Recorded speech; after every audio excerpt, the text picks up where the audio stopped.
Hi guys, so for this week's discussion board, we're talking about the most pain we've ever experienced. And for me, this was a few years ago when my kidneys started to shut down. It started off with like stomach pains that then turned to went to my back. And for a few days, I was just kind of chalking it up to I was getting sick or menstrual cramps or something.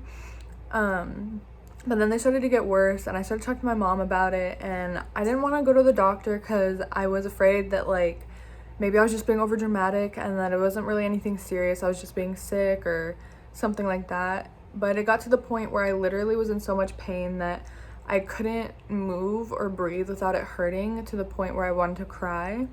So we went to the hospital, and I had to be put on morphine because of how much pain I was in. And then they informed me that my kidneys were shutting down, and it was really bad. I had to be put on dialysis and stuff, and I was fine after a little while. I had to stay in the hospital for a little bit, but I was fine after I went through the medicine and the process of it all. But it did hurt really bad, and I don't think I did much except for take medicine and sleep to cope with it afterwards.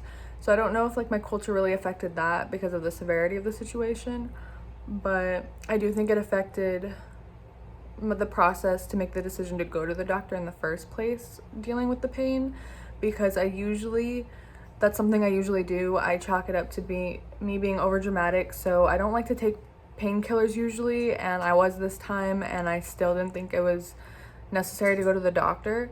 So I think that comes from the fact that my family's very mind over matter.